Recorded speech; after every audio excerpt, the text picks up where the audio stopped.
With the recent release of OP07 in the English version for One Piece TCG, I thought it'd be a good time to give you guys my updated deck list for Jewelry Bonney with new OP08 cards. So, let's get started. Hey guys, welcome back to another episode. My name is Mobby. Today I'll be giving you my deck list for the Jewelry Bonney. We'll be talking about the overall game plan, the weaknesses, the utility, the attackers, the blockers, the 2Ks, and the events. If you guys want to see my OP07 version, I uploaded one of those a couple of months ago. Link in the description to all of my deck list. Also, if you want to print out your own proxies, link in the description. I made a whole video about it. So let's get started. So what's the game plan for this Jewelry Bonney deck? In the past, I did a half Supernova and half Doflamingo with, searchers and just a bunch of completely splitting it, and it worked out well.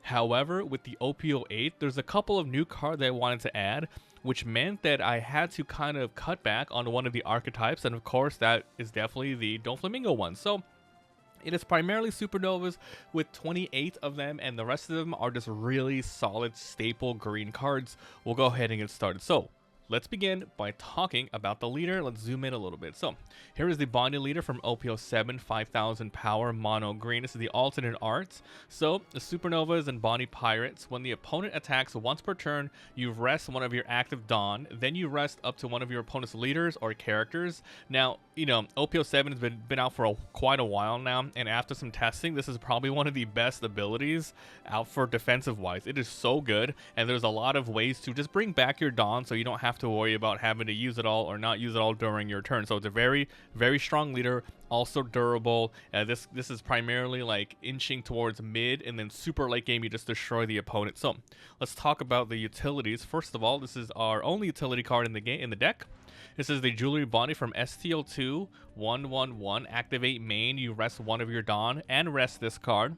Look up to 5 cards and grab a Supernova, and then add the rest to the bottom of your deck. As mentioned, there's around 28 Supernovas. This can also search for itself. There's good and bad things about this particular searcher. My favorite thing is you can reuse it every single turn if you're able to keep it alive or your opponent doesn't want to attack into it. And even if you already spend 2 Dawn and your opponent does attack into it, they are using resources to allocate stuff. So it's a really good card in that regard. So really good 4 of these searchers. Alright, let's move on to the attackers of the deck. Let's start from lowest to highest. And the lowest, the attacker is 5 all the way to a 10 drop. So here we have our first OP08 inclusion for this deck. This is Carrot Minx OP08, 5/6 with 1 counter. On play and then when attacking, up to one of your opponent's rested 7 costs do not become active during the refresh phase. It does something when you put it on, and it does something for subsequent turns. It's a really good card. Unfortunately not searchable, but it's a really solid card in this deck. So we're running 5 of these carrots. Next off, it's going to be another staple for the Bonney deck. This is Cavendish from EB01. It's a Supernovas, 5/6/1 on play and also when attacking again. If your leader is Supernovas, which it is, and you have no other Cavendishes on the field, this is the only Cavendish card in the deck. There's 4 of these. You set up to 2 of your Dawn cards as active. This is really good, for letting you use your leader ability on that turn, or just using your Dawn and allocating it to other stuff. So this is a really good card. And so far, all of these cards have a 1 counter on it. So, if you have a bunch of them, you can at least do something with them. Okay, so this is an OP07 Jewelry Bonney, 5/6/1. On play, up to one of your opponent's rested characters or Dawn cards will not become active during their next refresh phase. This is good because it doesn't have a restriction on a cost of a character. And you would not believe how more often than not, the resting one of their Dawns, it really destroys their curves. Sometimes there's 8, 9, or 10 drops that they want to do. You throw this out, they're not going to be able to throw that out. It really messes up their turn. So this is a really good card. We're running 4 of these as well. Now we'll move on to the late game cards. There's quite a lot in this deck because, as mentioned, it's a pretty defensive deck. You're going to be able to go late game quite often. So this is Hody Jones from OP06, 7/0, no counter. It has innate rush. Then on play, you rest up to 2 of their characters or Dawn cards. Obviously, for this, you want to go late game. You want to rest 2 blockers, go for their attack. Or if you really have nothing else to do, okay, you can rest more Dawns. It'll kind of be just like this. But you usually want to go for a late game. Then you add 1 card from the top of your life to your hand. So you can use this even if you're at 0 life, if you guys are interested, if you guys are wondering. You pretty much anything on play, you go all the way down and you do as much as you can. So running 3 of these. You can see here I have the alternate art. I was testing out printing this one out, and then we have a couple of the regular ones here. Okay, now we have this Rono Zora from OP06. This is 990. When attacking, once per turn, rest the Dawn, set this back as active. Activate once per turn, rest 2 Dawn to set this as active. So, unfortunately, it is not searchable. It's not a supernova. It's a Straw Hat Crew. However, using this and throwing this on the board, because your leader is so defensive wise, with a lot of blockers that we'll talk about, plus your innate ability. If you have 10 Dawn, you put this down, you'll be able to use your thingy. This guy will be able to swing 3 times the next turn and go for game. So we have Hody Joneses for the surprise rushes. We also have the Zoros for just unrelenting aggression. We're running 2 of these. And then for your Omega boss of the deck, it's going to be a Doflamingo. So yeah, this is 10-10-0 from OP04. Not searchable, on play, up to a total of 3 of your opponent's rested characters. And leader, super important, will not become active during the next refresh phase. This is a complete boss monster, one of best in greens. And even if you don't have any searchers for this, I recommend running a couple of these. They're just that powerful. So yeah, so like I said, this is primarily supernovas. There's no Don Quixote searchers. If you go back to my OP07 list, you're going to see I'm running 4 of these and a bunch of searchers just to make it more consistent. But as said, there's a lot of really good cards, so we're running a bunch of them, and then, you know, just hopefully you get these from your trash or destroying them, etc. Oh, sorry, not your trash, from your life, etc. So yeah, these are really nice cards. Yeah, let's go. Okay, let's move over to the blockers of the deck. So we'll start from lowest to highest cost once again. This is a new card from OP08. This is a Pedro Minx 4/5/1 innate blocker. Then when this is KO'd, whether on your turn or your opponent's turn, you choose one of these. You rest up to one of their Dons, which once again could mess up with their plays that turn, or KO up to one of their rested 6 or lower characters. This is a pretty high cost. I can't believe this is not like a 5 or something. A 6 is a really, really good number, especially in a deck where you're not really lowering costs. This is pretty good. Starting 3 of these Pedros. Next up, we have a Rogues. This is all important for Bonney. Really perfect. Supernovas, OP07, 4/5/1 innate blocker. End of your turn, you set up to one of your Dawn cards as active. Yeah, it's just like it was made for this deck.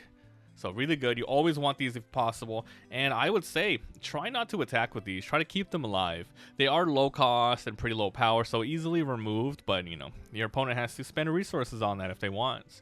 Now we have a big blocker of the deck. Kind of annoying for anybody to get through. This is your Basil Hawkins 6/7/0. This is Supernovas, OP07. If your leader has Supernovas, then this game's blocker, so you can't really put it in any other deck. You wouldn't really want to. Once per turn, if this character would be removed from the field by an effect, aka, you know, not KOing, but, you know, KOing it through card effects or trashing it or removing it, you may rest one of your opponent's characters instead. Now, this is super important. People can play around this as long as they have no targets that you can rest, aka like one of their characters. Like if they attack with their characters and then they remove this with an effect, they can play around it. But it's really good in general. Good 7 and anti-removal. Okay, let's go to our 2Ks. This is heavy 2K. There's like 10 in here. So we'll start with these Scratchman of Poos from EBO1.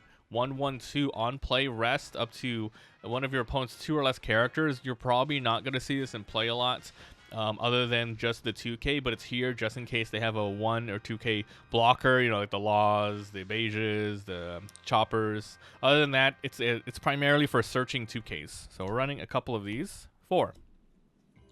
Next up, it's another Scratchman of Poo from STO1. This is an alternate art.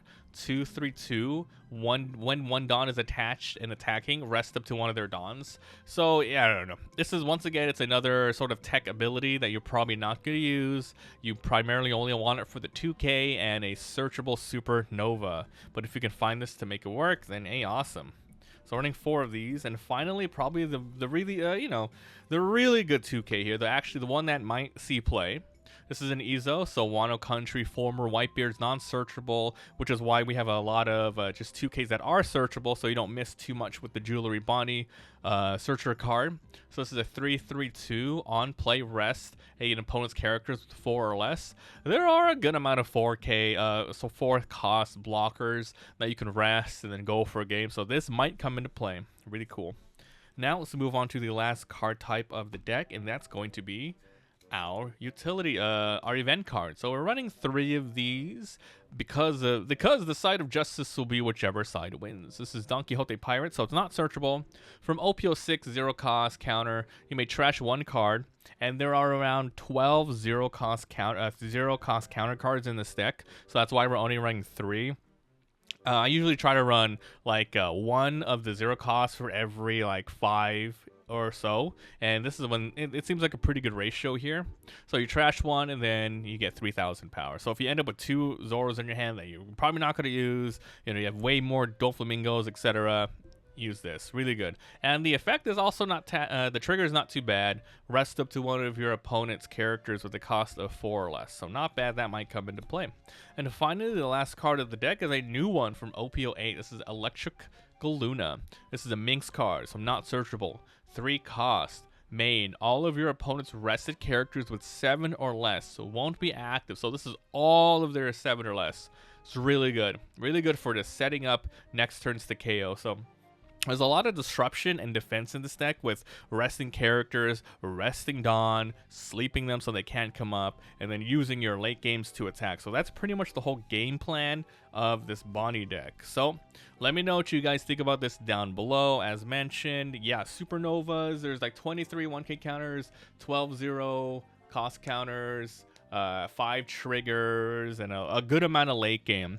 Now, if I were to change up some ratios, there are 10 of these 2Ks. Maybe you get rid of some of these for more late games. We do have 3 of the Doflamingos at the end, 3 Hodies, and 2 Zoros, and that equals a total of 8 late game cards. I think those are pretty good, especially because you can't search them, and because, you know, you can't really do much with them. But it's good because your leader is 5. You're probably, you know, game might go a little bit longer. You're going to be drawing more from your life, and more often than not, you are going to get those cards, etc. So, okay, thanks for watching, and I will see you guys next time. Bye.